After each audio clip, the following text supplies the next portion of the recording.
ৰাজ্য চৰকাৰে আজি কেবিনেট সিদ্ধান্ত এটা গ্ৰহণ কৰিছে যে এতিয়াৰ পৰা ৰাজহুৱা স্থানত বা হোটেল ৰেষ্টুৰেণ্টত গোমাংস নিষিদ্ধ কৰিছে।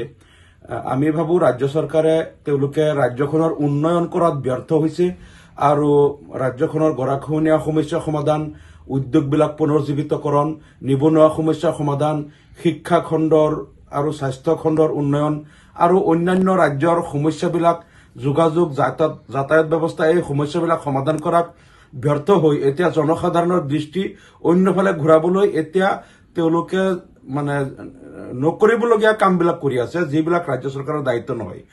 এই চৰকাৰখন অহাৰ পিছৰ পৰা আমি দেখিছো কোনে কি খাব, কোনে কি পিন্ধিব, কোনে বিয়া পাতিব নে নাপাতিব, কোনে ল'ৰা ছোৱালী জন্ম দিব নিদিব, এইবিলাক ঘৰুৱা কামত তেওঁলোকে হাত দিছে আৰু এইবিলাক কৰি তেওঁলোকে নিজৰ কীৰ্তি জাহিৰ কৰিব বিচাৰিছে।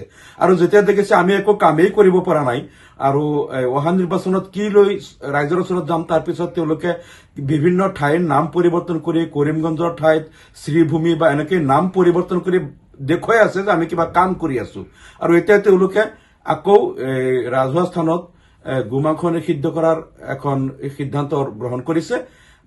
এই কথাবিলাকে প্ৰমাণ কৰে যে এই চৰকাৰখনে তেওঁলোকে উন্নয়ন কৰাত ব্যৰ্থ হৈছে আৰু সেইকাৰণেই তেওঁলোকে এনেকৈ কোনে কি খাব, কি পিন্ধিব, কোনে বিয়া পাতিব নাপাতিব, ল'ৰা ছোৱালী জন্ম দিব, খালি এইবিলাক লৈ লাগি আছে। আমি এতিয়াও আহ্বান জনাইছো চৰকাৰক যে আপোনালোকে এই জনসাধাৰণৰ ব্যক্তিগত জীৱনৰ বা এই তেওঁলোকৰ খোৱা পিন্ধা, বিয়া বাৰু পতা এইবিলাক বাদ দি কেনেকৈ সামগ্ৰিকভাৱে অসমখন উন্নয়নৰ পথত আগুৱাই নিব সেই বিষয়ে চিন্তা কৰক। তেনেহলে দেশৰ কল্যাণ হ'ব আৰু আপোনালোকক ৰাইজে ভাল পাব। ধন্যবাদ।